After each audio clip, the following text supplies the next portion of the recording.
हम जब भी कोई काम करते हैं, जैसे कि चलना हो गया, किसी सामान को पकड़ना, किसी सामान को उठाना, इस तरह का जब भी हम कोई काम करते हैं तो इसके पीछे जो टिश्यू, हमारे बॉडी का जो टिश्यू रिस्पॉन्सिबल होता है उसे मस्क्यूलर टिश्यू कहा जाता है।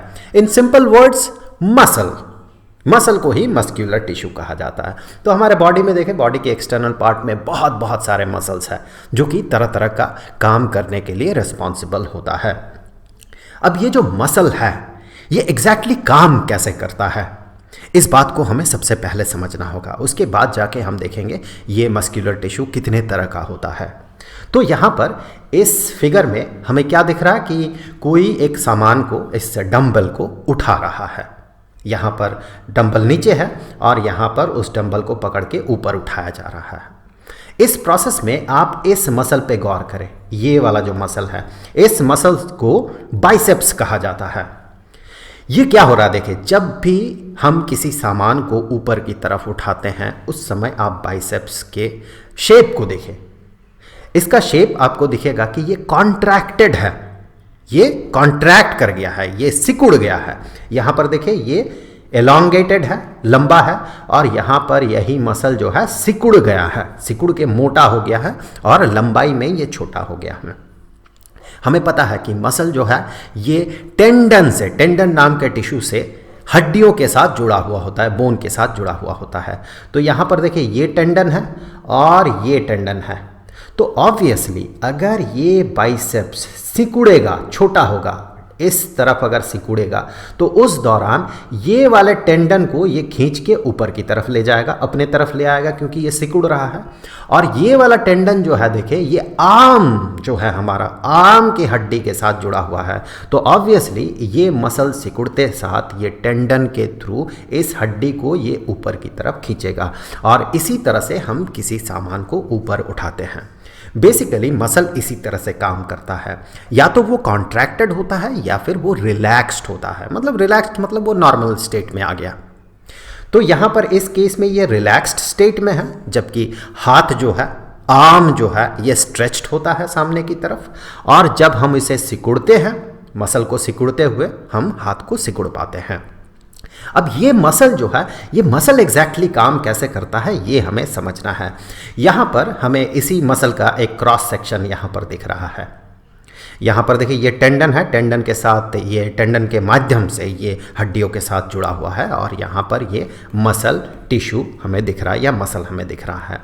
ये मसल जो है बहुत सारे मसल सेल्स से बना हुआ है। एक सेल आपको यहाँ पर दिख रहा, छोटा सा ही सही, एक पतला सा लंबा सा धागा जैसा आपको जो यहाँ पर दिख रहा, ये एक मसल सेल है। इस जगह पे ये मसल सेल है। बहुत सारे ऐसे मसल सेल्स मिलके ये जो टिश्यू है, ये वाला जो मसल है, ये मसल बना हुआ है। अब ये जो मसल सेल है, इस मसल सेल को चलिए हम थोड़ा एनलार्ज करके देखते हैं, बड़ा करके देखते हैं। यहाँ पर हमें दिख रहा मसल सेल, ये मसल सेल है। इस मसल सेल के अंदर देखिए बहुत सारे ऐसे लंबे लंबे सिलिंड्रिकल कुछ स्ट्रक्चर हमें दिख रहा, इसे मायोफाइब्रिल कहा जाता है। इस मायोफाइब्रिल का एक छोटा सा हिस्सा हम यहाँ पर देख रहे हैं, इस जगह पे ये मायोफाइब्रिल है, उसी का एक हिस्सा है। इस मायोफाइब्रिल में दो तरह का प्रोटीन्स होता है। एक प्रोटीन यहाँ पर ऐसे दिख रहा है, ये एक प्रोटीन है, और एक प्रोटीन इस तरह से ऐसे हमें दिख रहा है। पैरेलल फैशन में ये अरेंज्ड होता है। चलिए इसी को हम यहाँ पर देख लेते हैं। पैरेलल फैशन में ये अरेंज्ड है। एक प्रोटीन का नाम है एक्टिन और एक प्रोटीन का नाम है मायोसिन। तो ये मायोसिन और एक्टिन पैरेलल फैशन में अरेंज्ड होता है, और जब नर्वस सिस्टम से न्यूरॉन के थ्रू कोई सिग्नल इस टिश्यू तक पहुंचता है, हेंस इस सेल तक पहुंचता है, हेंस इस मायोफाइब्रिल तक पहुंचता है, देन इस तरह का केमिकल रिएक्शन होता है कि ये दो प्रोटीन जो पैरेलल फैशन में है एक दूसरे के ऊपर स्लाइड करने लगता है, इस तरह से स्लाइड करके करीब आने लगता है। और इस प्रोसेस में होगा क्या, अगर इस तरह से ये स्लाइड करेगा और अगर ये एक्टिन प्रोटीन एक दूसरे के करीब आने लगेगा तो ऑब्वियसली ये जो मायोफाइब्रिल है ये मायोफाइब्रिल कॉन्ट्रैक्ट करेगा।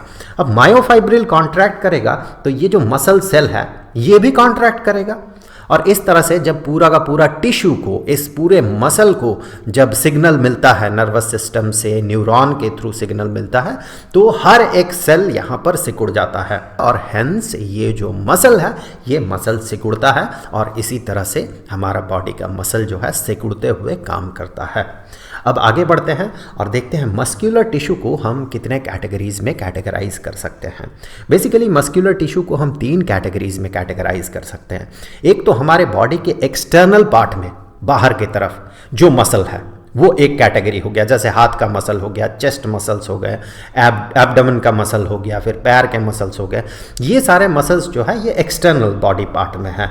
इस तरह के मसल्स को स्केलेटल मसल कहा जाता है, क्योंकि जो बॉडी का स्केलेटन है, जो हड्डियों का ढांचा है, उसके साथ ये सारे मसल्स टेंडन के माध्यम से जुड़ा हुआ है। क्योंकि ये मसल स्केलेटन के साथ जुड़ा हुआ है इसीलिए इसे स्केलेटल मसल कहा जाता है। दूसरे तरह का मसल हमें दिखता है इंटरनल ऑर्गन्स में, जैसे कि यहाँ पर स्टमक का हमें एक फिगर दिख रहा है, एक इमेज दिख रहा है। ये जो है यहाँ पर हमें मसल्स दिख रहा है, स्टमक का मसल। इन मसल्स की ज़रूरत क्या है, जब हम खाना खाते हैं तो खाना इस तरह से एसोफेगस से स्टमक में आता है और इस खाने को जो यहाँ पर अंदर पहुँचता है, इस खाने को मूव करवाने की ज़रूरत होती है, क्योंकि ये डाइजेस्टेड होगा, पार्शियली यहाँ पर डाइजेस्टेड होगा, फिर इसे यहाँ से बाहर निकालना है। तो ये बाहर कौन निकालता है, ये मसल्स ही सिकुड़ के इस खाने को बाहर निकालता है। तो इंटरनल ऑर्गन्स में जैसे कि स्टमक हो गया, इंटेस्टाइन हो गया, इस तरह के इंटरनल ऑर्गन्स में भी मसल मिलता है जिसे कि स्मूथ मसल कहा जाता है। और एक तीसरे तरह का मसल टिश्यू हमारे बॉडी में मिलता है जो कि सिर्फ हार्ट में मिलता है। हार्ट को धड़कना है, इसे ब्लड को पंप करना है, तो कंटिन्यूअसली ये काम करते जाता है। इस तरह के मसल्स को कार्डियक मसल कहा जाता है। चलिए एक एक करके तीनों पे थोड़ा डिटेल्स में बात करते हैं। सबसे पहले स्केलेटल मसल पे बात करेंगे हम लोग। स्केलेटल मसल का सबसे पहले तो हम चलिए स्ट्रक्चर देख लेते हैं। यहाँ पर हमें एक मसल सेल दिख रहा है, ये एक सेल है, ये एक सेल है या सेल का एक छोटा सा हिस्सा है। तो यहाँ पर आप गौर करें इसका शेप कैसा है, इसका शेप है cylindrical. The cells of skeletal muscles are long, देखिए लंबा है ये लॉन्ग है, सिलिंड्रिकल है इसका शेप, ये अनब्रांच्ड है। देखिए यहाँ पर कोई ब्रांच नहीं निकला कि ऐसा एक सिलिंड्रिकल सेल है उससे ऐसा ब्रांच निकल के एक दूसरा सेल जुड़ा हुआ है, ऐसा नहीं हो रहा है यहाँ पर। इस तरह का ब्रांच्ड सेल हमें कार्डियक मसल में मिलता है, हार्ट के मसल में मिलता है, लेकिन स्केलेटल मसल इस तरह से ब्रांच्ड नहीं होता है। स्केलेटल मसल्स अनब्रांच्ड होता है। इस तरह से एक मसल सेल है, उसके साथ कोई भी ब्रांच नहीं है जुड़ा हुआ, एक दूसरा मसल सेल इस तरह से है, एक तीसरा मसल सेल इस तरह से है। सो ये लंबे मसल सेल्स है, सिलिंड्रिकल मसल सेल्स है, अनब्रांच्ड है और ये मल्टी न्यूक्लिएट है, मतलब एक सेल में एक से ज़्यादा न्यूक्लियाई होगा। यहाँ पर आप गौर करें, अगर हम सिर्फ इसी सेल की बात करें, ये वाला जो सेल है, सिर्फ अगर इसी सेल की हम बात करें तो हमें देखें यहाँ पर एक न्यूक्लियस दिख रहा है, यहाँ पर न्यूक्लियस दिख रहा है, यहाँ पर न्यूक्लियस दिख रहा है। तो एक सेल में एक से ज़्यादा न्यूक्लियाई होता है। दूसरा point, these muscles are mostly attached to bones. इससे पहले हमने इस पर बात कर लिया है। क्योंकि ये बोन्स के साथ अटैच्ड होता है, दैट मीन्स स्केलेटन के साथ अटैच्ड होता है और ये बॉडी मूवमेंट को हेल्प करता है, इसीलिए इन्हें स्केलेटल मसल्स कहा जाता है, क्योंकि ये स्केलेटन के साथ जुड़ा हुआ है। So most of the body movement जो है, एक्सटर्नल बॉडी का जो मूवमेंट है, वो स्केलेटल मसल ही करता है। These are voluntary muscles. Voluntary muscles का मतलब क्या है, हम अपने मर्जी से इससे काम करवा सकते हैं। आपको अगर हाथ उठाना है तो आप अपने मर्जी से हाथ उठा सकते हैं। जो हमारा कॉन्शियस माइंड है वो इसे कंट्रोल कर सकता है। हम कॉन्शियसली अपने हाथ को उठा सकते हैं, पैर को उठा सकते हैं, हम चल सकते हैं, सामान उठा सकते हैं। लेकिन जब आप खाना खाते हैं, आप सोचिए, आप जब खाना खाते हैं, उस खाने को कब कहाँ पर पहुँचना है, क्या आप इसके बारे में सोचते हैं? कि अभी भाई स्टमक में पहुंचा है खाना, स्टमक का काम हो गया होगा, अब चलो इसे नीचे की तरफ भेज दिया जाए। इस तरह से आप अपने इंटरनल मसल्स को, जो कि स्मूथ मसल है, इसे आप कंट्रोल नहीं करते हैं। तो वो जो स्मूथ मसल्स है ये इनवॉलेंटरी मसल है, इसे हम कंट्रोल नहीं कर सकते कॉन्शियसली, ये अनकॉन्शियसली मैनेज्ड होता है ब्रेन से।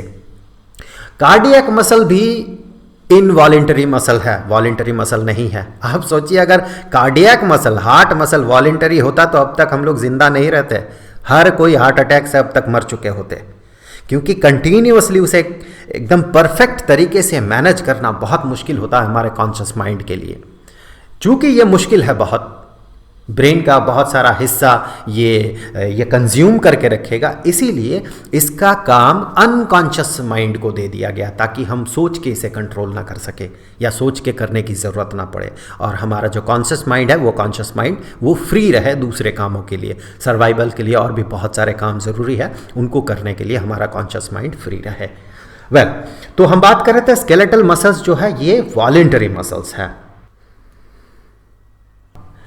अगर हम एक स्केलेटल मसल का एक पतला सा स्लाइस लेते हैं, बहुत ही पतला सा स्लाइस, यहाँ से मान लें एक बहुत पतला सा स्लाइस हम लेते हैं और फिर उसे प्रॉपरली स्टेन करते हैं, अगर प्रॉपरली कलर किया जाए, प्रॉपरली स्टेन करते हैं, फिर अगर हम उसे माइक्रोस्कोप में देखते हैं तो जो मसल सेल्स है वहाँ पर हमें alternate light and dark bands दिखता है। यहाँ पर आप गौर करें, देखिए इस जगह पे एक डार्क बैंड है, यहाँ पर डार्क बैंड है, यहाँ पर डार्क बैंड है और बीच बीच में लाइट बैंड है।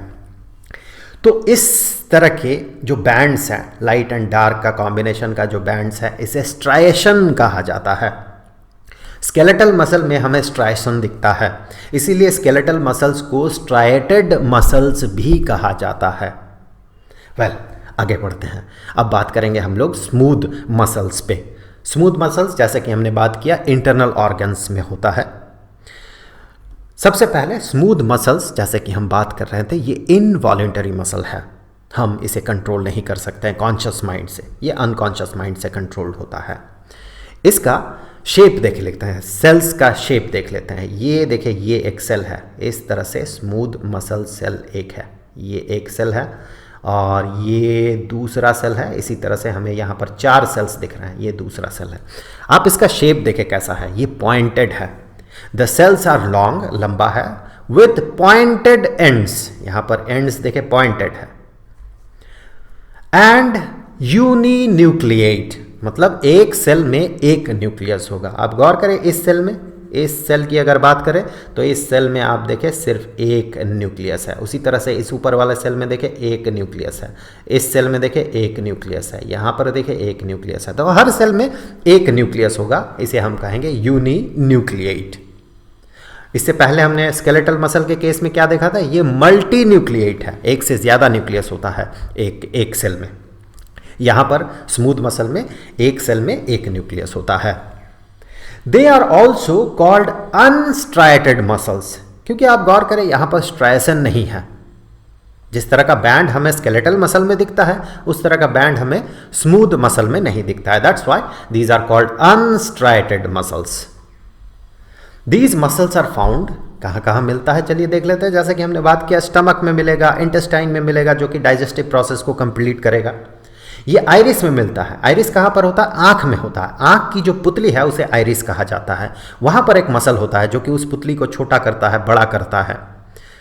सो वहाँ पर हमें स्मूथ मसल दिखता है। ये यूरेटर्स में दिखता है। यूरेटर क्या है, किडनी में जो यूरिन बनता है वो सबसे पहले ब्लैडर में जाता है। तो वो जो पाथ है, ब्लैडर में जाने का जो पाथ है, वो एक पतला पाइप के थ्रू वो जाता है यूरिन। वो जो पतला पाइप है जो कि किडनी और ब्लैडर को जोड़ता है, उस पतले से पाइप को यूरेटर कहा जाता है। तो वो यूरेटर में भी दिखता है। ब्लड वेसल्स में भी इस तरह का मसल दिखता है। ब्लड वेसल को भी सिकुड़ना होता है कभी, फिर एनलार्ज्ड होना होता है, तो उस जगह पे जो मसल काम करता है वो भी स्मूथ मसल होता है। अब चलिए कार्डियक मसल पे बात करेंगे। कार्डियक मसल जैसे कि हमने बात किया, ये हार्ट में दिखता है और ये कंटिन्यूअसली काम करता है। Cardiac muscles are involuntary muscles. इससे पहले हमने बात कर लिया कि इसे इनवॉलेंटरी होना ही है, वॉलेंटरी होता तो कब का ये काम करना बंद कर देता। These muscles show rhythmic contraction and relaxation throughout life. मतलब कंटिन्यूसली ये कॉन्ट्रैक्ट करता है, रिलैक्स्ड होता है, कॉन्ट्रैक्ट करता है। जब ये कॉन्ट्रैक्ट करता है तो ब्लड यहाँ से बाहर निकलता है, फिर रिलैक्स्ड होता है ये। तो ये जो प्रोसेस है, ये प्रोसेस थ्रू आउट लाइफ चलते रहता है। इसका चलिए जो सेल है उसका स्ट्रक्चर देख लेते हैं। तो ये उसका सेल दिख रहा है आपको इस फिगर में, बहुत सारे सेल्स दिख रहे हैं। दीज मसल सेल्स मतलब cardiac muscle cells are cylindrical. देखिए इसका शेप देखिए, ये सिलिंड्रिकल है, ब्रांच्ड है ये, इसमें ब्रांचिंग दिखेगा आपको। देखिए ये ऐसा ब्रांच दिख रहा है आपको, यहाँ पर ब्रांचिंग हो रहा है, यहाँ से ब्रांच दिख रहा है आपको। मतलब एक से दूसरे के साथ, एक सेल दूसरे सेल के साथ ब्रांच से जुड़ा हुआ है। सो सिलिंड्रिकल है सेल्स, ब्रांच्ड है, यूनिन्यूक्लिएट है। यहाँ पर भी एक सेल में, ये देखिए एक सेल है, ये एक सेल है, यहाँ पर आपको एक न्यूक्लियस दिखेगा। उसी तरह से यहाँ पर भी एक सेल है, ये एक सेल है, यहाँ पर भी आपको एक न्यूक्लियस दिखेगा। तो एक सेल में एक न्यूक्लियस होगा और स्ट्राइटेड है ये। यहाँ पर भी आपको स्ट्राइसन दिखेगा, इस तरह से देखिए आपको बैंड दिख रहा है, यहाँ पर भी स्ट्राइसन है। तो स्ट्राइटेड मसल्स है ये।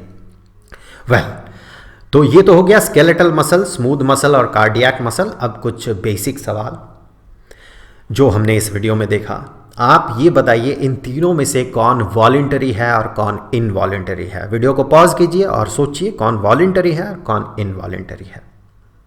सोच लिया आपने? हमने क्या देखा कि स्केलेटल मसल जो है ये वॉलंटरी मसल है और बाकी दो मसल्स जो है स्मूथ मसल्स और कार्डियक मसल ये इनवॉलंटरी है। ये अनकॉन्शियस माइंड जो है ये इसे कंट्रोल करता है। नेक्स्ट क्वेश्चन, इनमें से कौन कौन स्ट्राइटेड है और कौन स्ट्राइटेड नहीं है। वीडियो को पॉज करके सोच लिया आपने? जैसे कि हमने बात किया कि स्केलेटल मसल जो है यहाँ पर स्ट्राइसन दिखता है, ऐसे देखिए बैंड दिख रहा है, लाइट एंड डार्क बैंड्स दिखता है, तो ये स्ट्राइटेड है। और कार्डियक मसल भी स्ट्राइटेड है, यहाँ पर भी हमें स्ट्राइसन दिखता है, इस तरह का बैंड दिखता है। तो ये दोनों स्ट्राइटेड है और जो स्मूथ मसल है ये अनस्ट्राइटेड है। नेक्स्ट क्वेश्चन, किसके सेल में एक न्यूक्लियस होता है और किसके सेल में एक से ज्यादा न्यूक्लियस होता है। वीडियो को पॉज करके सोचे। ओके, हमने क्या देखा कि स्केलेटल मसल सेल जो है उसमें एक से ज्यादा न्यूक्लियस होता है, सो ये मल्टी न्यूक्लिएट है। लेकिन स्मूथ मसल और कार्डियक मसल के हर एक सेल में एक एक न्यूक्लियस होता है, तो ये दोनों जो है यूनी न्यूक्लिएट है। नेक्स्ट क्वेश्चन, कौन सा मसल कहां पर मिलता है। ओके, चलिए हमने क्या देखा कि स्केलेटल मसल जो है ये एक्सटर्नल बॉडी में दिखता है, मतलब हाथ का मसल हो गया, पैर का मसल हो गया, फिर पीठ का मसल हो गया, चेस्ट मसल हो गया, कंधे का मसल हो गया। ऐसे जो मसल्स है जो हमारे एक्सटर्नल बॉडी में है, जिससे कि हम काम करते हैं। एक्सटर्नल काम जो है सामान उठाना, चलना, दौड़ना, कूदना, इस तरह का काम, ये सारा काम हम एक्सटर्नल बॉडी का जो मसल है स्केलेटल मसल इससे करते हैं। स्मूथ मसल कहाँ पर दिखता है? स्मूथ मसल दिखता है इंटरनल ऑर्गन्स में, जैसे कि स्टमक हो गया, इंटेस्टाइन हो गया, इस तरह के ऑर्गन्स में हमें स्मूथ मसल दिखता है। कार्डियक मसल ये सिर्फ हार्ट में मिलता है, हार्ट के मसल को ही कार्डियक मसल कहा जाता है। तो बस आज के लिए इस वीडियो में इतना ही। अब अगले वीडियो में हम लोग नर्वस टिश्यू पे बात करेंगे। उस वीडियो का लिंक आपको यहाँ पर स्क्रीन पे मिल जाएगा, यहाँ क्लिक करके आप उस वीडियो को देख सकते हैं। अब जाते जाते मैं आपको बता दूं कि स्टैंडर्ड 9th के लिए बायोलॉजी का चैप्टर टिश्यूज़ के सारे वीडियोस का जो प्लेलिस्ट है उसका लिंक आपको नीचे डिस्क्रिप्शन में मिलेगा। तो आई होप कि अगले वीडियो में फिर मुलाकात होगी। तो मिलेंगे आपसे अगले वीडियो में, तब तक के लिए खुश रहें। Good bye.